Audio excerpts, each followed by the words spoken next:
Hey folks, Eric Smith here, radio voice of the Toronto Raptors, NBA host and analyst with Sportsnet. I want to shout out my man Chris and 30 Minutes Live with CDP. Even though I know, Chris, you're not a Toronto sports guy, you've got those allegiances to the Detroit-Windsor area, the Pistons, the Red Wings, the Tigers, and for some reason the Philadelphia Eagles. I'm still trying to figure that one out, Chris. Why'd you drop the Lions? Why'd you drop the Lions, Chris? There's got to be a reason there. We'll have to fill everybody in on that another time, I suppose. But again, check out 30 Minutes Live with CDP every Wednesday and Friday. It's on YouTube, Twitter, Facebook Live, you name it. Chris is everywhere across all platforms. And if you just want to check out the audio version, maybe you're going out for a walk and you just want a podcast or something, you can get it on Apple, Google Podcasts as well, Spotify, Anchor FM, and Radio Public. So again, I told you, Chris is everywhere. And I'm hoping that I can be a guest on the show at some point this summer as well. Wednesdays and Fridays, 30 Minutes Live with CDP. Check it out. Hey, good afternoon, everybody. Welcome to 30 Minutes Live with CDP on this Wednesday, July 14th. Just bear with me one moment, and I'm going to have my guest, Sean Bowen, the digital host of the CFL's Toronto Argonauts, and also producer of the Leafs Nation Network, aka Leafs TV. Sean was nice enough to give us some time to come on today. So just bear with me, and I'm going to bring Sean on in 1 minute. Thank you guys, everybody, for coming on today. I really appreciate Sean coming on. In 1 second, I'm going to bring him on right now. Hey, Sean, how you doing? Hey, Chris, good to talk to you. How are you? Not too bad. A little bit of a busy day, but otherwise not too bad. Yeah, we were just kind of conversing there prior. I hope everything's okay. It works out for the best there, man. It's a bit of a crazy story there coming on the show here. Yeah, my neighbor, he's in his late 70s, and he just wanted to be on the safe side. And I always told him, I'm in a townhouse condo. I said, anytime you need help or something's going on, you let me know if I'm home. And I was glad to drive him there. And his family's going to go and check up on him. He just wanted to, when something's wrong with your body or your car and stuff. So he's a really good guy. And I just wanted to give you heads up in case I was a little bit late or couldn't go on tonight. I always like to try to let people know. Absolutely, no worries. Health and safety come first, right? So don't worry about me. I'm very low on the totem pole here anyway, so don't worry. Definitely. I was going to say, and like I said, things do come up and with guests or sometimes with myself. So, things do happen. But I was going to say, I like your hat. That's the old school Phillies hat from the 70s and early 80s. You know what? And I'll level with you. I wish I could tell you more about the 70s and 80s Phillies. I'm not a Phillies fan. I'm just more so like a big hat fan. And I probably got about maybe 20 to 30 like hats from just like different teams around Major League Baseball. I don't think there's anything better than a classic Yankees fitted hat that kind of goes with everything when you're going out and doing your day-to-day stuff. But like my allegiance will always lie with the Toronto Blue Jays. Like I'm a diehard Blue Jays fan. And I was 2-3 when they won the World Series here in Toronto. So I don't have a great recollection of it. I've seen the videotapes. I hear it from my older brothers all the time, and hear it from my dad quite a bit, who's a Red Sox fan. So we kind of have that nice little back and forth between us and our my dad and my brothers. So, but go Jays go. But I could tell you, like I've got probably about like 20, 30 hats of like different clubs around Major League Baseball. I just kind of rotate in and out. Once they get sweaty and dirty, they go in the trash or they get donated to Goodwill. Yep. I have about 95 to 100 hats. Honest to God. Come on. Yes, I do. What size hat? I'm a 7'5", buddy. I got a large cranium, so if you're looking to pass them over, I'll take a bunch of them if you need to get rid of them. Actually, I'm a 7 5/8 as well. There we go. Perfect. I'll give you my mailing address afterwards. You can ship them all down to me. I'll wear them with pride.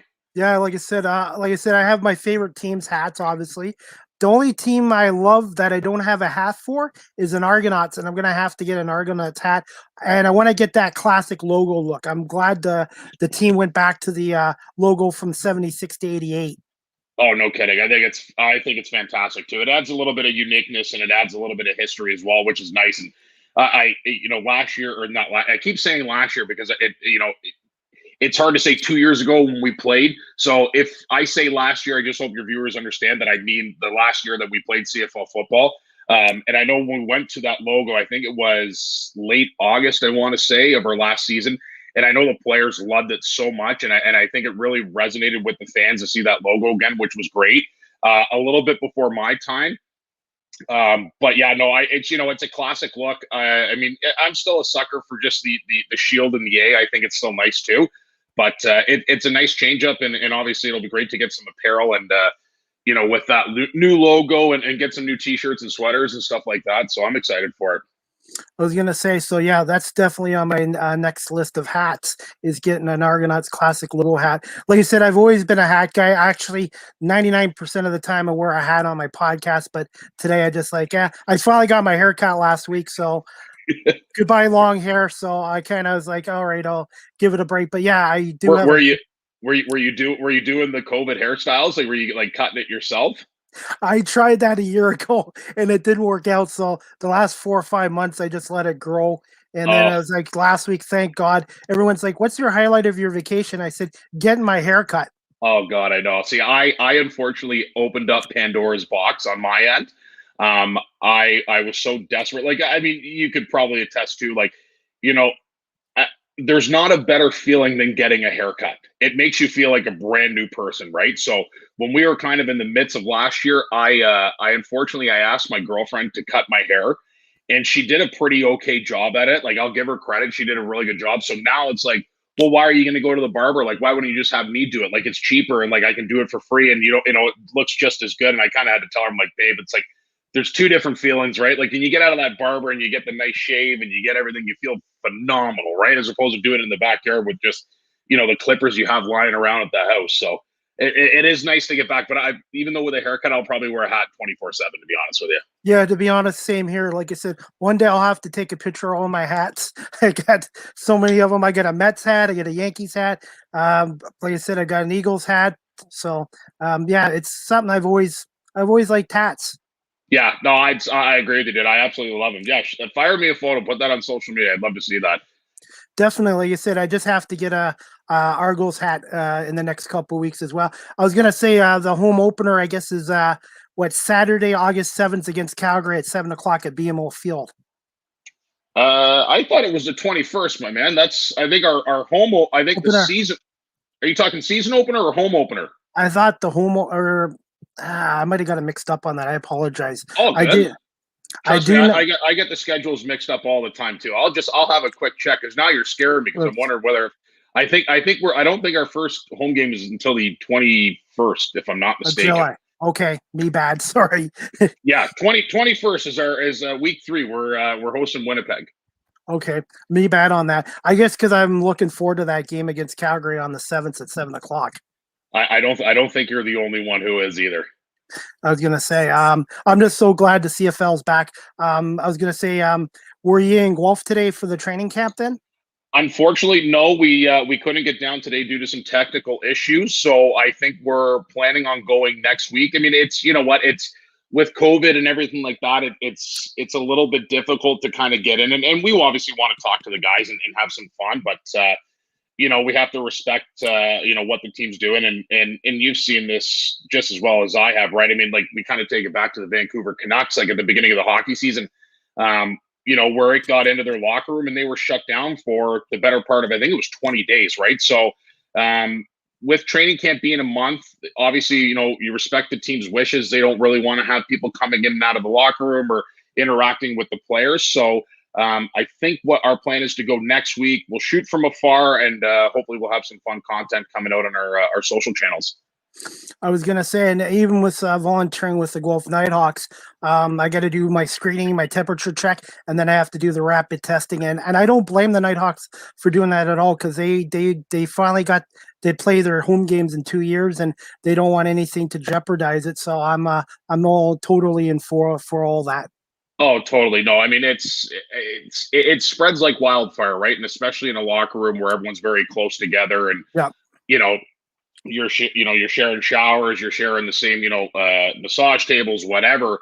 It could spread like lickety split. And I mean, we saw it with the Canucks, right? And it really, really decimates a team. And I mean, you don't want, especially in a CFL season here, where it's like you've got a 30-day training camp. If you get shut down for 10 to 15 days.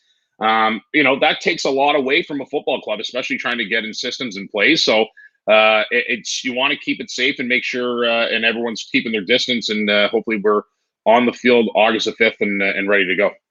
And I was going to say, thank God for Zoom and StreamYard and stuff like that, for not just podcasts, but for doing your interviews or doing your digital stuff with the Argonauts and stuff Oh, no like that. kidding. We've been doing it the whole entire year. So it's like we're finally slowly starting to get used to it, which is the nice thing. I'm not very tech savvy, so this whole StreamYard thing is very different to me. I just open up the phone. It's just for emails and text messages, and that's it. Like this stuff. Okay. Honestly, I have no idea how to work it, but Okay. I'm glad you knew how to do it, and you can get us on here. Yeah, I didn't even know what Wi-Fi was 10 years ago. So the last few years, I've been learning. People are showing me stuff, and I've been pronouncing it Wi-Fi.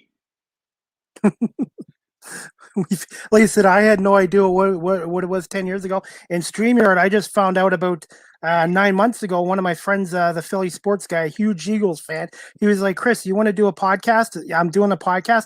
He goes, use StreamYard and I'll make it look a little more professional. I can put my own graphic, my own brand up here. Oh, nice. Put graphics on here, and then I think you're a Green Bay Packers fan, so I put a picture of Lambeau Field in the background. I appreciate that. It's the greatest football team in the entire world, my friend. Second behind the Eagles, but but see, now here's the thing. I'm an owner of the team, right? So I legally have to say that, right? Yes, so we are the greatest team in the entire world. We're going through a little bit of turmoil here, but I'm assuming we'll get into that a little bit later. But it's it's the holy grail of football fields, man. I've been there once. I was lucky enough to go, and I was about 17 years old, and it's amazing. Yep. I was going to say, and I know my guests, I try to know my guests, so I kind of knew you like Green Bay or Notre Dame football, so I kind of do my graphics based on my guest, and I figured Lambeau Field, I was there just before COVID struck, when the Eagles upset the Packers 34-27 at Lambeau on September 2019 on Thursday Night Football. Great game. Yeah. I love the little town. I love the stadium, and I'll tell you, I'd like to go back there again in the future. It is very unique in the sense that, like what you said, it's a little town, right? I mean, I remember I would have been grade 11, and it was my dad and my two older brothers and my dad's buddy. We flew to Chicago and drove from Chicago to Green Bay, Wisconsin, which I think was like a 4-hour drive, if I'm not mistaken.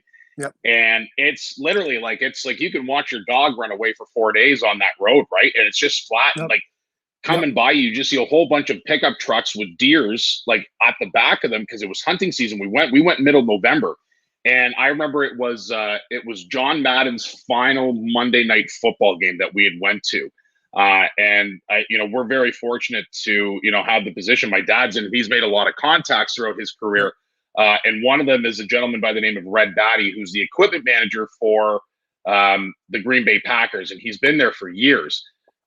So when we were there, he gave us the ins and outs of Lambeau Field. He took us in the locker room. We got to go in the weight room to see, how everything is situated on a game day. He gave me a game use football. Like, I don't know if you can see it or not, but it's kind of tucked in right there. Yeah, I see it. Yeah. Cool. Yeah, so he gave us a game use football after the game, took us on the field once the game was done, and it was just what he said something to me that's kind of resonated in my life. It's like it's like God gave you two hands, one for yourself and one for helping others, and it's like, and that always kind of stuck with me as a young kid, and I just know like his generosity and just the way that he treated us, because he had no idea who we were. I mean, he knew our dad, but he honestly treated us like we were old friends. And that's a trip that like I will never forget for the rest of my life. I was going to say, and when I went on a bus trip so I could have all the beer I wanted and food and tailgating and stuff. And I went into the Packer Hall of Fame. I could have spent 8 hours in there. It was just, it was a lot of money, but you know what? It was worth it. And I'm very lucky I've been able to do Lambeau Field, Yankee Stadium, Fenway Park, because I'm a huge sports fan like yourself, Sean. Yeah. So I haven't been recently, but I know. So when they offered those ownership shares to everyone, they wanted to do that Packers Hall of Fame, and they wanted to revamp their gift shop. I think my dad's been, I'd say probably maybe 2 or 3 times since it's open, and he says it's mind blowing. Like the gift shop they have there, if they can put their logo on something, they'll put it on it, and it doesn't Yep. matter what it is, they'll sell it Yep. and people will buy it, right? It's Yep. crazy. I mean, I wish kind of we had that here in Toronto, for like every sports team in the city, but like I know it's different. Like in Green Bay, Wisconsin, it's more so a religion. Like it's like the town shuts down on Sundays, Yep. and Yep. everyone knows the Packers are playing at 1, 4, or 8, and Yep. it doesn't matter what you're doing, you're watching the game, so it is crazy. I was gonna say, and like you said, I'm hoping once COVID or things get better in the next few months, I want to go to. I've seen the Eagles on the road, obviously, but I haven't been to the Link, and I want to go to the Link in Philly because I want to experience what Eagle fans are like in that city in Philadelphia. Why you want to go boo Santa Claus? Yeah, but I'm terrified to go to Philly. I had some buddies who are Philly Yeah. fans. They go once a year, and they say it gets pretty hostile. Like if the Eagles lose, like, and you're wearing the opponent's team's jersey, like you better be ready to take some verbal abuse on your way out, right? So that's just I might stay away from going to an Eagles game here, especially if I'm wearing a Packers jersey or something like that. I don't know if I can handle that. But I'll tell you this, there was a number of Eagle fans at Lambeau Field, but you know what? The fans, for the most part, the Packer fans were great. They were like, "Hey, welcome to Lambeau. I hope you like it here. Hope we have a good game today." And it was because Chris, we have the best fans in the world. I can't. We're very nice. We're very nice people. I would say definitely you guys, definitely Green Bay and Buffalo's crazy too with Bills Mafia as well. Oh, crazy. It's nuts. Don't even get me started on that. That place is a wild scene. Yes, but I miss, like I said, like yourself, I miss being at live sporting events, and I'm hoping to go to some games in the next. Trust me, we've done some of those bus ride trips where some guys haven't even made it to the border and they've had to take a cab home. Wow, that's bad. Wow. It's those Sunday morning trips when you're starting off at about 5:30 in the morning, and the next thing you know, it's like 6:30, and you're like, well, I've probably had 4 or 5 already. It's some guys can't get across the border, and it's like, all right, well, leave them here. We're going to the game, and then they got to figure out how they're getting back, right? So I'm just, like I said, I'm just so glad the CFL's back. The NFL will be starting up soon. The CBL, I'm involved with the Canadian League Basketball League, is really good basketball. If you ever get a chance, check out a game in Guelph or Hamilton. Nice. Really good basketball. And the OHL, which I'm involved with Rogers TV, they'll be back in October. So things are not 100%, but they're still a lot better than they were a year ago. Yeah, fingers crossed. It'd be nice. I know my younger brother was trying to cut his teeth in the Ontario Hockey League. He played for Sudbury a handful of games and ended up shutting out the first place Ottawa 67s. I think it was a year and a half ago. And unfortunate last year, I mean, he was playing for a junior club that was, I think, affiliated with the Wolves. They kind of brought kids in and up out of the system. And they ended up going back. I think they played about 5-6 games, and I was watching. It's difficult to watch because they implemented a whole bunch of rules. Excuse me. You couldn't screen the goalie. Face-offs were a little bit different. No body contact. So you're really hoping that things can get back to normal, especially for junior hockey as well. I mean, your heart kind of breaks for those kids who are 18, 19 years old who've missed out on 2 years of hockey, essentially, right? Where trying to get drafted, and the next thing you know, it's like you're not playing. And then you think about those kids who are, overagers or going into their final year of OHL hockey or CIS hockey, and poof, it's up in smoke, right? And you can't go back. So it'd be really nice to see them get back on track this year. The OHL is a great product, and I think TSN has the rights this year too for it as well. So hopefully we'll get a little bit more coverage throughout the course of the hockey season, which would be great to watch. Yeah, definitely. And being with Rogers, they give me a lot of experience as a camera operator. And to me, this is something that's ignited my passion. And now I figured out what I want to do. It took almost 49 years, but I finally figured out what I want to do. And sometimes it takes people a little bit longer than others. Oh, no kidding. You're talking to a Rogers graduate. I worked for Rogers TV Toronto, and I covered ball hockey in the summertime. And it was a wild, wild experience. I had we're interviewing guys who, like you and myself, they're playing beer league ball hockey.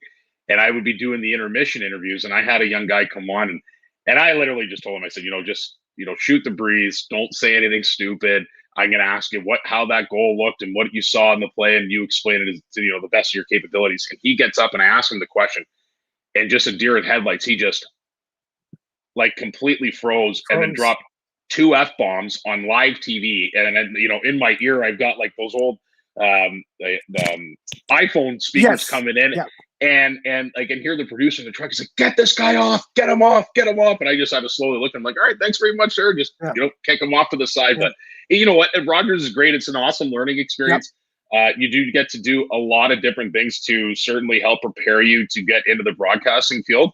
And the nice thing about it is, like, the best thing you can say is never say no to an opportunity, especially at Rogers, right? Because there's always different things to do, whether it's kind of talk shows or sports or whatever. They always have different avenues and different venues to go upon. And it's great. I mean, I don't really see them too often here, like down here now. I don't know if that's kind of died off, because I know the Marlies were once on Rogers TV, if I'm not mistaken, in Toronto. But I think now that obviously we've got the rights to pretty much every home game here. So, but yeah, no, it's great. I mean, hey, 46 years old, who cares, right? I mean, you got to do what makes you happy, right? That's the end of the day. Who cares, right? Yeah. It's just money. It's just money, Chris. Well, for me, I'm actually, as some people think you want to get into this for the money. It's for something that's, I really have a passion for sports. I love talking to people. I like interviewing people. I like building contacts, and I'm trying to build people's trust with me when they come on here. And I've had guys like John Murphy and Bob Sochi from the Bills and the Patriots, yourself, Freddie Coleman from ESPN. And it's amazing. A year ago, I just started this, and I never thought I would be able to get people that are well connected from the industry to want to come on my podcast. So I'm very lucky and appreciative of this opportunity. I wouldn't put me too high on that list of esteemed guests, but I appreciate you coming on. I appreciate coming on. This is great. I always love helping out and being able to chat sports. I mean, what's better than doing that, right? And I'm a lifelong Argonauts fan too, since the late 70s. I remember the 2-14 days and the struggles, and then the 83 team was the first. Well, the 82 team got to the Grey Cup, but the 83 team broke that 31-year drought. And I like I said, I grew up with the Argos in bad times, and then I've seen them win 7 Grey Cups since 1983. So I really appreciate that you could come on today. Absolutely, no worries, my man. Okay, are you okay for a little more time just to ask you a few questions? Yeah, of course, yeah. Okay, no problem. I was just going to start with a question. Can you just tell my audience just a little bit about yourself, and when did you know you wanted to pursue a career in sports broadcasting media? Ooh, hard-hitting questions on this podcast. Hey, wow. You know what? I don't think I was probably maybe about 18 to 19 years old. Funny enough, like when I was in high school, school was a bit of an afterthought for me. I wasn't the most studious person in the entire world. And I started getting into plumbing, and I thought that's what I wanted to do. And, obviously, like my dad having connections and going to the games and seeing what he does, it wasn't him that kind of got me into it. It was actually like one of my best friend's moms. Well, we were sitting around the kitchen table one night, and she just said, she's like, "I don't know what you're doing." She's like, "You're going to waste your time." She's like, "At least give it a shot, and see if you can do anything." And not to say that I've made it by any stretch of the means, but, where I'm at right now, I'm enjoying it. The ride's great. And so I was probably about 18, 19 years old, kind of finishing high school. And decided that this is the career path that I wanted to get into. It hasn't been smooth sailings. It's a lot of ups and downs. There's a lot of different opportunities. Some work out, some don't. And I've had I've worn a lot of different hats within this organization. And sorry, not within this organization, but within this field. I mean, I worked for AM 640 for a year and a half, covering the Leafs on the road side of things. Unfortunately, when Rogers and Sportsnet bought the deal, AM 640 lost the rights to the games, and all the games moved over to Sportsnet, rightfully so. And they have their own guys, so that kind of forced my hand out of that. And I've been working at Maple Leaf Sports Entertainment for the past 7 years, doing a couple different things here and there. And I got my little bit of a break 2 years ago when the Argos were looking for a new social host, and I just put my name in the hat to see whether or not if I could run with the opportunity. And so far, Chris, they haven't fired me, which is a great sign. So that's all I can really talk about that. Well, like I said, I saw some of your work there, and I'm like, the first word that came to mind is professional, and I really enjoy how you do your interviews. And I saw some of your tweets on Twitter, and I agree with some of your views, and I just kind of I like the chirp or put in my two See, cents on there. here's my thing. I don't take Twitter too seriously. Yes. And I think people have to understand that, I think it can get dicey if you start saying some inappropriate things, and obviously you shouldn't be saying inappropriate things. But at the end of the day, like I'm just more so someone who has, I have a different sense of humor maybe than most, and I just, if you try to get a rise out of someone, and don't be too, hurtful or mean or whatever, Yeah. right? But just Yeah. you can have some fun with it. So that's Definitely. my philosophy on Twitter. Definitely. And like I said, I love sports and I use it to, like I said, to promote my podcast or my favorite sports teams and stuff like that. Social media can be a good tool if you use it the right way. And like you Totally. said, and not take it too like life and death serious.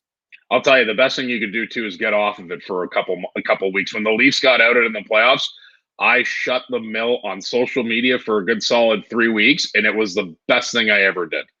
I was gonna say it consumes you sometimes, though. Yes. Like it's a dark place. Like when people especially when you have a rooting interest for a team, and you just see everyone with these hot takes, and you're like, oh my God, like I can't deal with this anymore, right? Like people saying, trade Mitch Marner for Sidney Crosby. It's like you give your head a shake. Like no one's gonna do that, But it's just like I don't know. Sometimes you just got to get off it, which is good. So you just take a couple week break. I was going to say I was lucky because when the Leafs beat Detroit upset Detroit in Game 7 in that first round in '93, thank God there was no social media. I never heard the end of it from phone calls and if there was social media back then, I wouldn't have lived it. So hey, as a Red Wing fan, I know about suffering as well because we had to lose and suffer before we managed to win those 4 cups. So the Leafs, Chris, I've been suffering for 31 years of my life here with this blue and white team, buddy. Trust me, I know about the suffering. Yeah, but I've seen it. It's not fun, and I trust me. When I was growing up, Steve Yzerman was my favorite player growing up. Yeah, I was 10 years old. I met him for the first time, and my mouth hit the floor. Yeah, I couldn't ask him for an autograph, and thank God my dad was there and said, "Hey, Steve, would you mind signing it for the young fellow here?" And I got a sweater signed from him that I got framed. It's one of my favorite players growing up. I have his rookie card and autographed puck, and he also signed a card for me in Buffalo as well. Oh, wow. Steve Yzerman is the reason I became a Red Wing fan back in '83. And like you said, he's one of my favorite players. But the Leafs, even though I'm not a Leaf fan, I'll tell you this, you guys are heading the right direction. Sometimes you have to lose a little before you win. Totally. I would keep the faith because, like I said, there was times my faith was tested as a Red Wings fan back in the late '80s and early '90s when we had the team had their playoff failures, and it was worth sticking around with it. So you never give up on your team. Well, it's the old saying, right? You got to learn to walk before you can run. So I'm hoping that's the situation for this team. Like, trust me, like. I live and die by the blue and white. I mean, it's like we were not forced into it at a young age, but obviously the position my dad was in, we didn't really much have a choice, right? So if I came home wearing a Montreal Canadiens jersey or a Bruins sweater or a Ottawa or a Senators jersey, I think I probably would have been disowned and told to leave the house immediately. So I got 2 older brothers and a younger brother, and we're all fairly diehard Maple Leafs fans. So it's one of those ones, they break your heart in the spring, and you kind of forget about them, and then all of a sudden, come September, it's like, oh, I wonder what they're up to. Maybe I should check in on the Leafs, and the next thing you know, it's October. You're right back into it. You're watching all the games, and you live and die by the sword with them. So definitely, still, I'm excited for this season and see what happens. I mean, there's they've got I think the expansion draft is next week, and then the draft is the following weekend, and then free agency opens up on the 28th. So it's going to be busy for sure. I was gonna say, there's nobody on that team I dislike because they're all good guys, and especially Mitch Marner. I got to meet him once at my other job, and I saw him play for the London Knights. He's a really good guy, and it doesn't seem like there's any. It seems like a good bunch of guys, and like I said, you guys are not that far away from winning a cup, and it just shows you how hard it is because nobody, including myself, picked Montreal to get to the cup this year. Oh no, I don't think anyone did, right? And that's why they don't hand out trophies at the end of the regular season, right? For the best team during the regular season, right? I mean, you got to compete through the playoffs, and and give Montreal credit, right? I mean, they were a good team. I don't think, like you said, I don't think a lot of people saw them making the Stanley Cup final. But they beat some good teams on the way, and they played really well defensively. especially against us. I mean, you look at our top point getters throughout the course of the season, and they shut them down handsomely. And then they did the same thing to Winnipeg, and they did the same thing to Vegas, right? And unfortunately, I think Tampa Bay was just too much of a juggernaut for anyone, right? I mean, that team is lethal. Yep. So Yep. I think you were fighting uphill against that organization, chasing their second Stanley Cup in a row. And that, to me, I am biased because I'm a Red Wings fan, but that Steve Yzerman still had a big part of that team. Oh, totally. Definitely. Totally. Okay. Yeah, I was going to say, when you were starting up, Sean, in the industry, besides your dad, did you have any other mentors that kind of gave you some guidance, a little bit of advice with TV and radio? Yeah, you know what, Chris, I was very fortunate enough to, when I was growing up, that we had the ability to go to the games with my dad, to go sit in the press box. So, any time that, I was probably in my later years of high school, my dad said, it's always great to just go shake someone's hand and introduce yourself, right? Maybe they'll forget about you, but at least you went up and did it, and who knows, maybe they do remember you down the road. I would say Paul Hendrick. I worked with Henny for a number of years, and Henny's still a dear friend of mine, as well, with my dad and their family. And he's just, an absolute professional. I mean, I always kind of joked with Henny that, if we asked him to go cover the garbage removal at 2:00 in the morning, he would go do it with a smile on his face. And that's just, the type of guy that he is. And Jim Ralph as well, who's been my dad's broadcast partner for a number of years, good friends with him. And you learn a lot from those guys, just about the industry and how it works. And not so much about, what to do better or how to better yourself in the field, but you kind of learn the ins and outs of the industry and the moving parts behind it, and where to kind of be, and when to say yes and when to say no, and when to ask for that and when to ask for that. You just kind of have to be a sponge. And I would say those two guys certainly helped me out with my career. Henny's a great person to kind of lean on and ask questions and learn from. In my position at Maple Leaf Sports and Entertainment, being a producer, I worked with him constantly on our practice shows, when we were doing them in person. And you try to be a sponge and learn everything from him. And he's an encyclopedia when it comes to the Toronto Maple Leafs. So it's like you just pick up those little tidbits that kind of hopefully help you down the road. Because I remember Paul from his days with the Leafs on CHCH as well. So even though I'm not a Red Wings fan, professionals, and like I said, I remember when he first started out in the industry too, and remember him and Dick Bellows on the telecast and all that on Channel 11, the old days. I'm an old guy, by the way.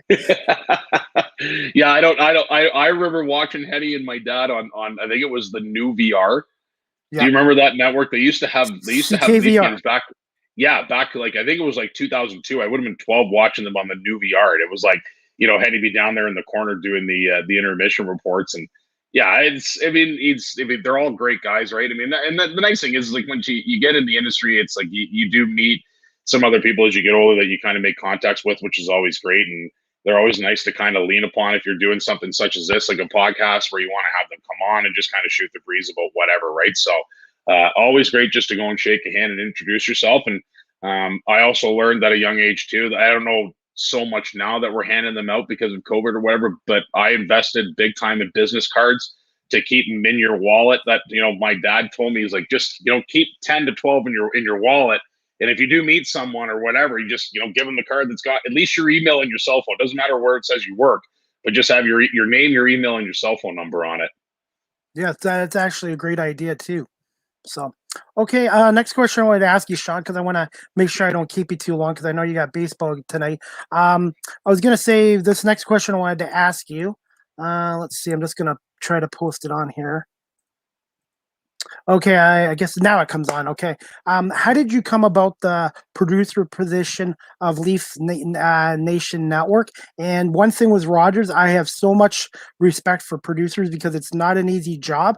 And I just wanted to ask you just a couple of questions about your job with the Leaf Nation Network. Yeah. So, I mean, Maple Leaf Sports Entertainment, like, at least in our spot, it's similar to Rogers, where, if there's an opportunity and you want to do it, I've gone through a couple leaders over my time who've moved on and who've been promoted, who are doing different things with MLSE. But if there's opportunities to do something, they're going to let you do it, which is always great.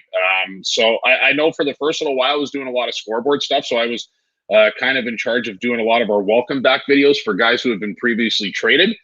So you're kind of going down the Rolodex of looking at past footage and finding what works best, which are always fun. And then the last few years, I've really kind of started doing our pregame and practice shows, which have been great. So I get to work with an absolute ton of great people, like Danielle Emanuel and Scott Willits, Big Daddy Bob McGill. We worked this year from the start of the season, from January 13th up until when we got bounced for playoffs. I mean, they were like my family. We saw each other every day, and sometimes more than once a day, right? So, and that's great. And I work with, honestly, probably the most amazing team behind the scenes. I mean, there's so many of us who are so talented. I'd give you the Rolodex, but we could probably be here for about 20 minutes if I start naming off names that I work with. But obviously extremely proud to work at Maple Leaf Sports Entertainment. It's a great spot, and we really do have a lot of fun. And I think we do produce a lot of stuff that fans do enjoy, which is great when you do see the feedback and people say they love watching us, and what we're doing is great and it's informative, right? So that's always a blast. And just kind of how I came about it, I obviously fortunate with my last name, and my dad kind of got me in the door there, and it's been, working there ever since. So I started, I think it was 2014, 2015, I want to say I started there, and it was just kind of a low level, job, just doing some online stuff, and then just kind of slowly working your way up.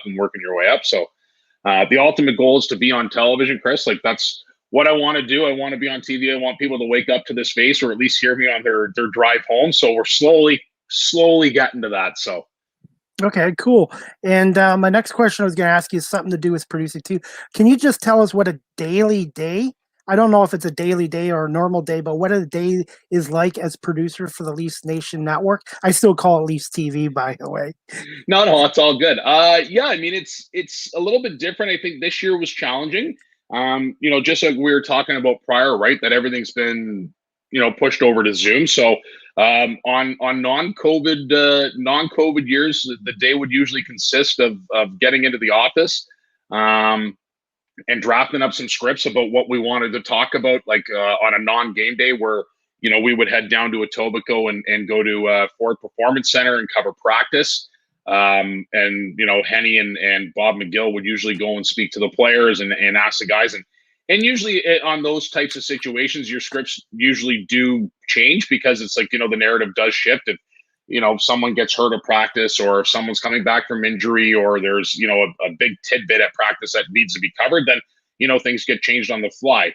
And very similar to our game day shows, right? I mean, you don't know who's in the lineup, so you're certainly waiting for, Sheldon Keefe to kind of hint at who's in and who's out and who's your starting goalie. And then, after that, it's a lot of it is reading newspapers and reading, I'm a huge fan of The Athletic. I think that's one of the best websites going.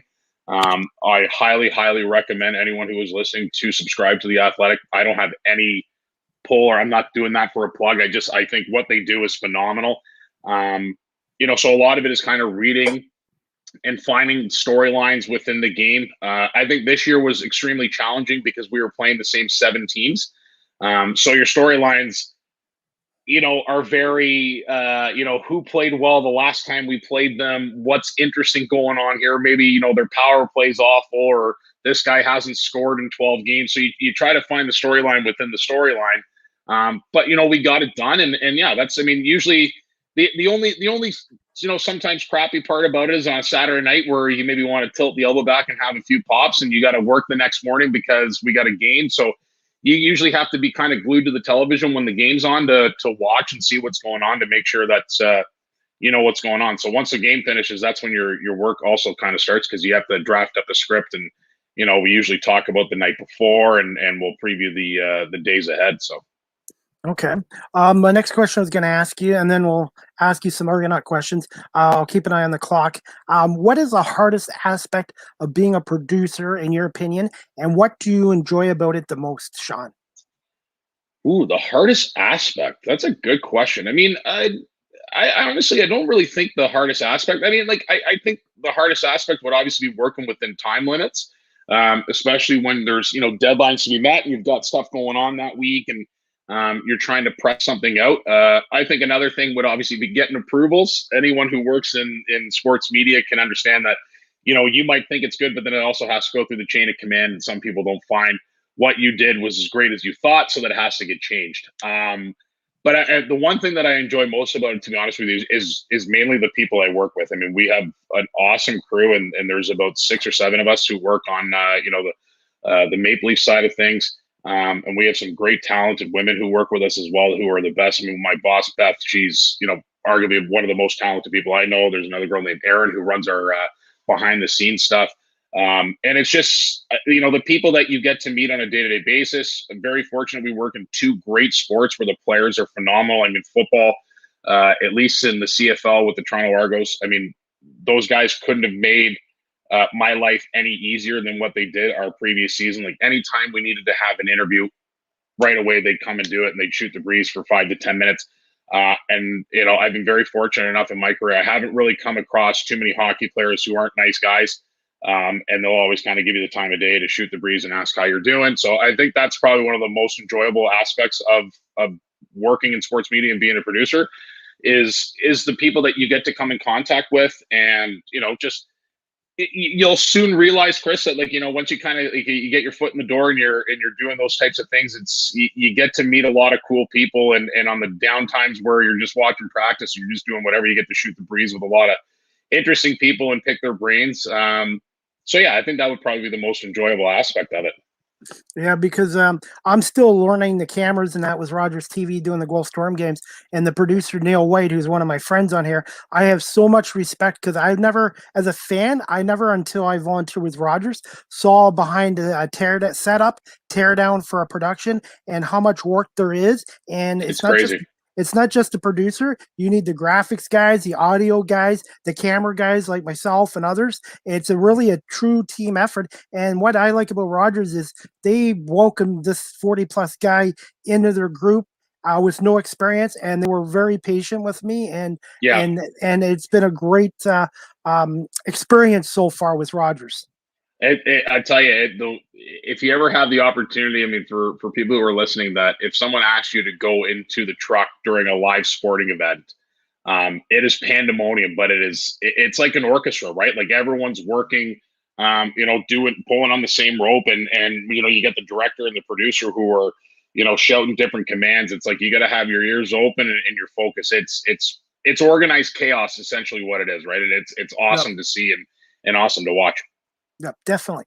Okay, I just got a couple more questions for you, Shauna, and I will let you go. The next one I wanted to ask you is, can you just tell my audience just a little bit about your position as the digital host of the CFL's Toronto Argonauts, just briefly? What it's all entails? So we try to cover the team to the best of our capabilities. A lot of it's myself and my esteemed colleague, Mr. Mike Hogan, who is arguably one of the best in the business. And I was very fortunate to get paired with Mike, who is an absolute encyclopedia of the Toronto Argonauts. So any type of dumb question I had, Mike was there to kind of tell me, hey, shut up, this is how it's done, or yeah, that's right, and you can do this. So Mike is phenomenal. And our essential job is, to report and cover the team as best we humanly can. We'll usually go down and cover 2 or 3 practices throughout the course of the week and speak with the guys and just kind of get the feel of how they're going into that week's matchup. And, it's nice to be able to kind of have like a candid conversation with coach every once in a while, just to kind of shoot the breeze off record and see what they're thinking and what the game plan is. And we also try to do a lot of fun stuff to keep the fans engaged as much as humanly possible. I know our social media coordinator, Adam Kruger, is arguably probably the best in the CFL at keeping the fans on their toes. And his little, his tweets are fairly funny too at the same time. So he keeps it nice and light and fresh. And we have another gentleman by the name of Taylor Inurelli, who's a phenomenal editor and producer.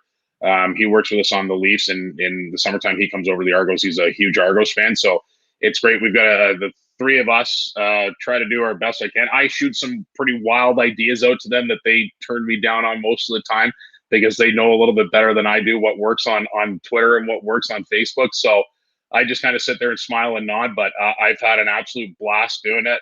I think we're very fortunate to work in the CFL because, I mean, the guys are so great with their time and you know, anything that you want to shoot by them. If you had a really stupid idea that, you know, you thought could maybe work on Twitter, they'd all be like, okay, let's try doing it. Let's try doing it. And, but they're all just absolutely tremendous human beings. And, you know, you kind of build some friendships there. And that's the nice part about it. They're very down to earth. They're very low key. You know, just overall athletes, you know, you couldn't ask for anything else.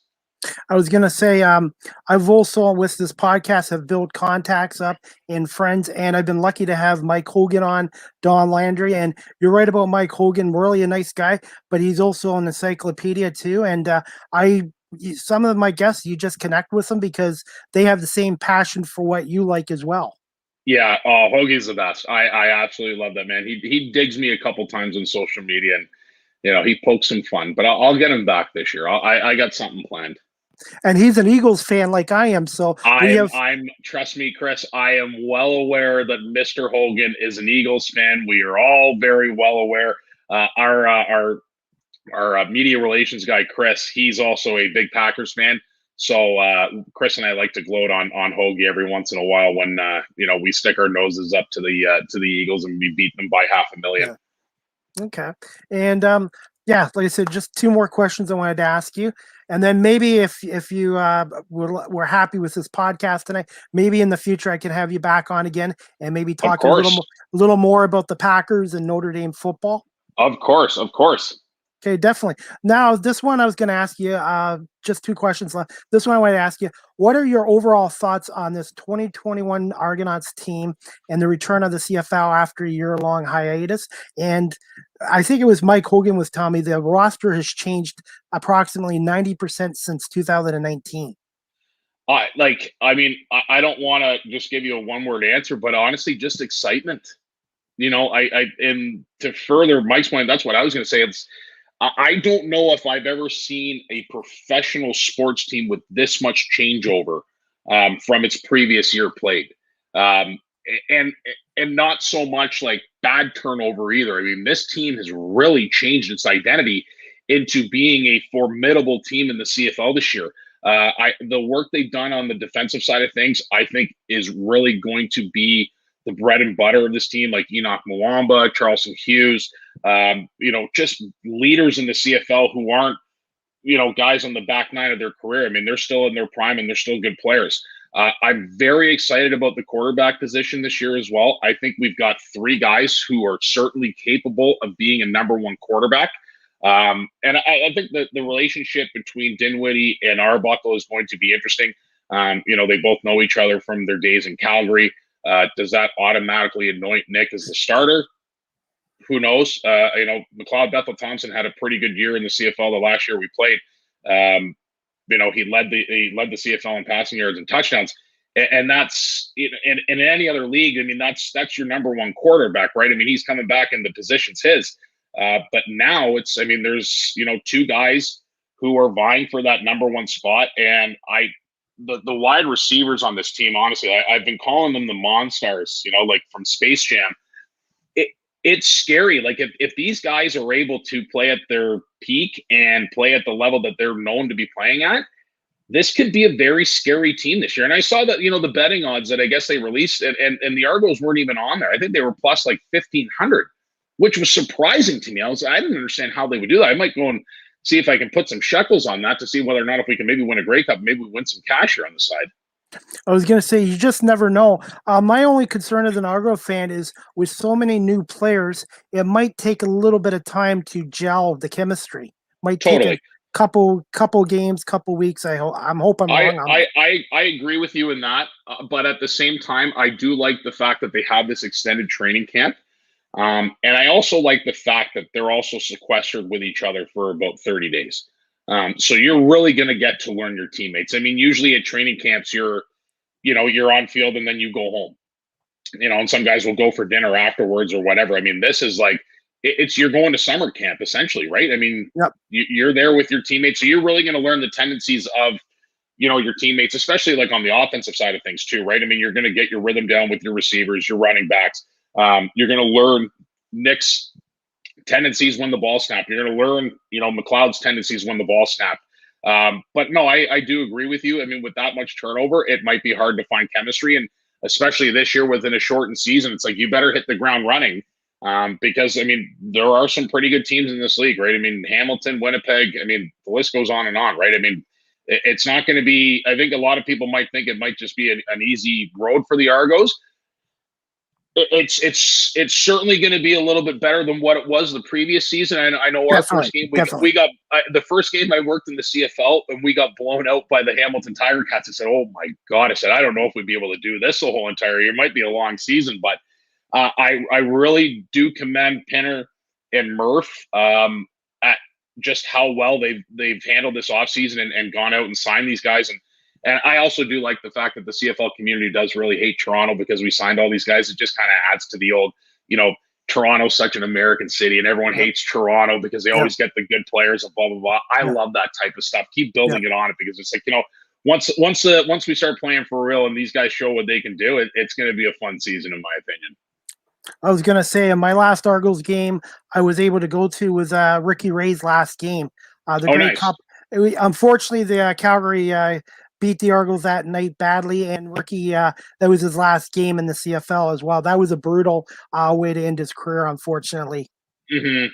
I remember watching that on TV, and you just kind of, you took a deep breath because you didn't move there for a couple seconds. You just and in those situations, right? It's more than just a game. You just want to make sure that the guy's okay and he gets up off the field, and especially in football, right? I mean, there's a lot of scary injuries in this sport, and I think right when that happens, you obviously just want to make sure that first and foremost the player himself is okay, and that he's able to get up off the field, and at least he has movement of his extremities, and that he's going to be able to get up and walk, right? So.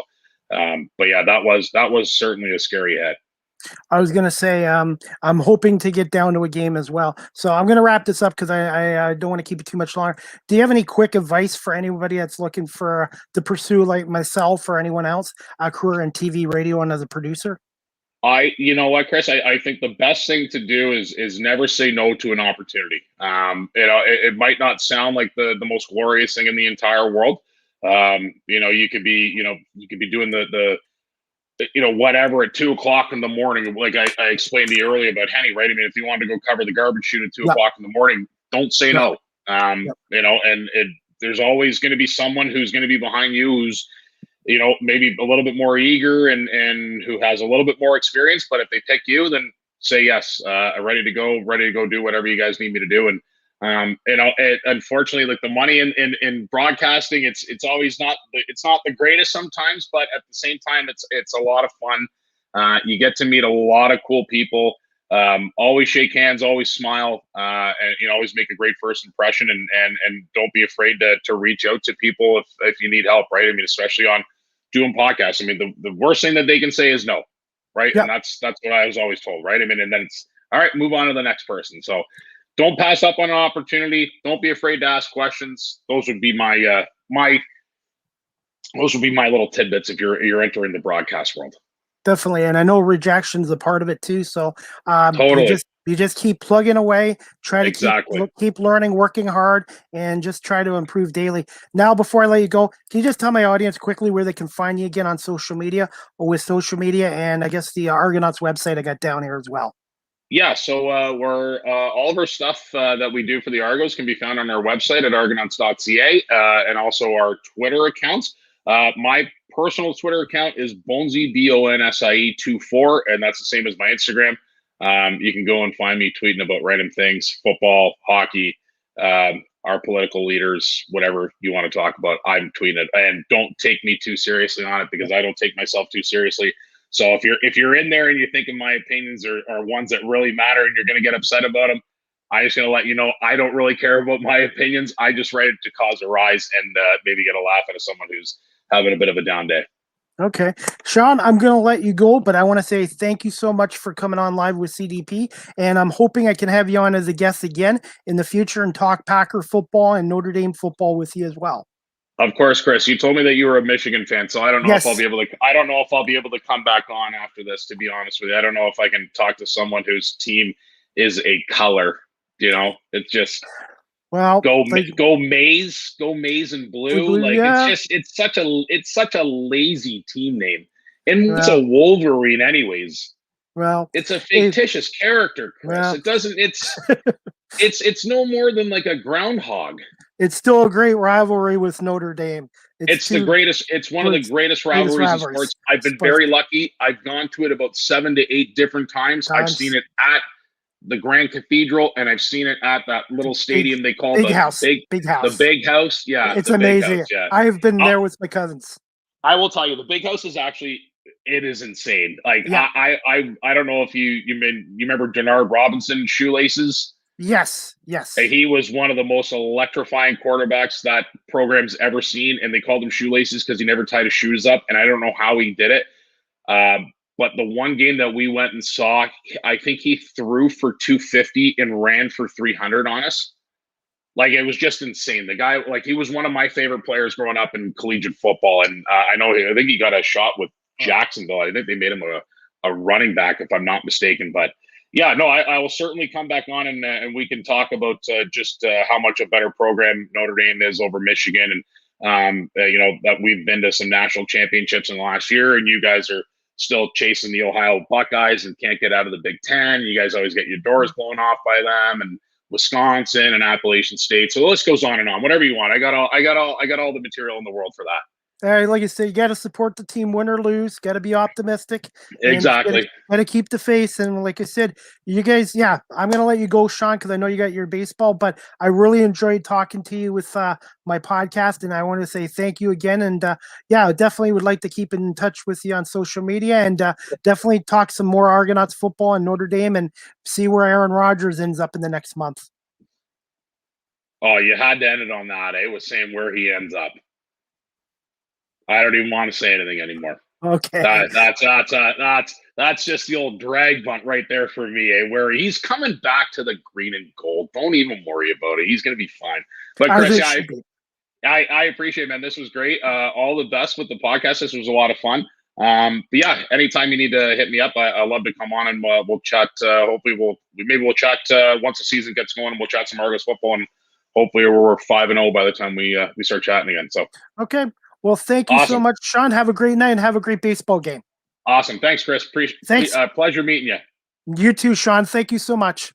Anyways, guys, I hope you enjoyed my podcast with Sean Bowen, the digital host of the Toronto Argonauts and producer of the Leafs Nation Network, aka Leafs TV. He's also a huge Green Bay Packers fan. He's also a Blue Jays fan, and he's also a Notre Dame fan. So I hope to have Sean back on again in the future to talk a little more now Irish Notre Dame football, and also talk about the Toronto Argonauts, and also maybe about the Maple Leafs too as well. So anyways, guys, I'm going to just read off some comments, and we'll just see. Mark, hi, Mark. Thank you for watching. Great guest. Best NHL team. Maybe not. Let's see. Hi, Jamie. Thanks for watching. Maple Leafs stink. Yzerman was a great player. He wore the best number 19. Yes, Jamie, number 19 is my favorite number. Yzerman's my favorite all-time athlete, and the reason I became a Red Wing fan. Thank you, Jamie, for coming on. I always give you a shout out because you're the one, Jamie, that helped me with StreamYard to improve my podcast. And you're the one that came on my podcast too when I first started out. So I really appreciate your friendship, Jamie. And I was going to say, fly, Eagles, fly. And I'm hoping to go to an Eagles home game in Philly, if not in 2021, 2022 for sure. And let's see. Orange and black, the orange and black. Jamie, it's got to be red and white, but the orange and black's okay too. And you guys are due for a cup as well. And let's see. Lots of dying by that sword. Yes, definitely. Anyways, and then Trevor Spencer, thanks for watching. Good guest, Chris. He's very knowledgeable about the Argos, and the Argos have training camp at the University of Guelph, correct? Trevor. Thank you for watching. Unfortunately, no fans, no public can see them at their training camp right now due to the COVID restrictions. But the Argos did back in the 80s and early 90s had their training camp at the University of Guelph. So there's always been a long-standing history between the University of Guelph and the Argonauts for training camp. And as you guys know, the University of Guelph did host the Tiger Cats for 2013 when Ivor Wynne Stadium was being demolished and the new stadium was being built on the same site, Tim Hortons Field. So, anyways, yeah, like I said, guys, thank you everybody for watching live on YouTube, Facebook Live, Twitter, and I really appreciate it. And I'm just gonna put up where you guys can catch this after my podcast. Okay, so Live with CDP podcast. The audio version after I'm done with this is on Google Podcast, Anchor FM, Apple Podcast, Breaker, Pocket Cast, Radio Public, Spotify, and Castbox. Like I said, guys, I thank everybody watching live or on audio for watching with CDP. I really appreciate it, and I thought Sean was a great guest. And before I go, guys, I just got some headline news to put. The NBA Finals tonight, Game 4 at 9 o'clock. Phoenix at Milwaukee. Suns lead the series 2-1 after Milwaukee's 120-100 win in Game 3 at the Pfizer Forum. The Greek Freak had 41 points in the Bucks' first Finals win since 1974. Glennis, I think that's how you pronounce his name. He had an outstanding game. Some other sports news: Vlad Guerrero Jr., Blue Jay fans, was the 2021 All-Star MVP, the first one in Blue Jays team history since 1977. Guerrero's home run last night was the 200th ever hit in the All-Star game history in their 91-year history. The American League also won their 8th straight All-Star game versus the National League at Coors Field in Denver. I think that's what it's still called. And former Raptor LA Clippers Kawhi Leonard has surgery to repair a partial tear of his right ACL. His timetable or his return is questionable. They don't know when that's going to be, but he could be out for quite a while with that.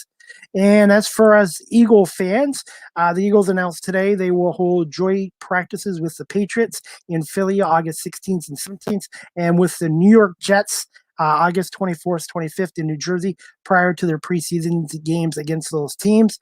I'm really excited about the Eagles. Like I said, Jalen Hurts, we're going to see what he's made of. Joe Flacco was brought in as the veteran backup, number 2. Nick Mullins was signed as a number 3 quarterback from the 49ers. I'm looking forward to seeing the Eagles' young players. Some of them are in their rookie years from the draft play, and what the guys did last year too with John Hightower and Jalen Reagor and Jalen Hurts and all that. And apparently Zach Ertz is going to report to Eagles training camp, so we'll see what happens there. I still think Zach Ertz is going to be traded, and I still think he might end up with the Buffalo Bills, in my opinion.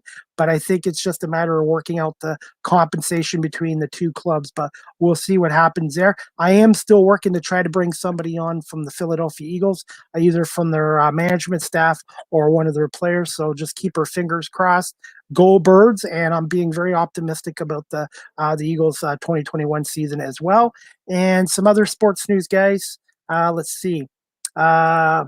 The Detroit Tigers went with Oklahoma high school pitcher Jackson Joby, 3rd overall in the 2021 draft. I know some Tiger fans are not too happy about it. They wanted to draft Spencer Meyer with the 3rd pick, who went to Boston, I believe. But the Tigers went with a starting right-handed pitcher, and he's only 18 years old. So we'll see if this move by Al Avila works out. So we'll see. And anyways, guys, some other news. The 2021 NHL entry draft, you guys will know, the 59th overall in their history. The draft will be held July 23rd to 24th. It was delayed 1 month, normally scheduled at the time of June due to the COVID pandemic.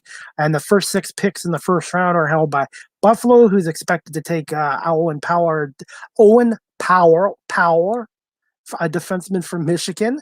Anaheim's the number 2 pick, Seattle Kraken number 3, New Jersey 4, Columbus 5, and the Red Wings 6. And it'll be interesting to see what Steve Yzerman takes, if he takes a goal-scoring forward or he drafts the goalie. So we'll cross our fingers there, but I'm looking forward to that. Anyways, guys, and some other news before I go. Former Eagle great. Harold Carmichael is finally going to be introduced into the Hall of Fame on August 7th in Canton, Ohio, for a great career with the Eagles in the NFL. And I'm looking forward to him being introduced into the Hall of Fame at the Tom Benson Hall of Fame Stadium.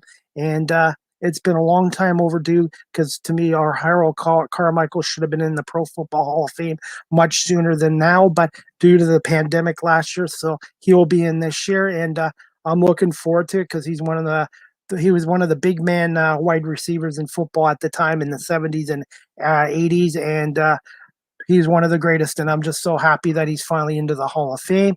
And what other news I want to talk to you guys about?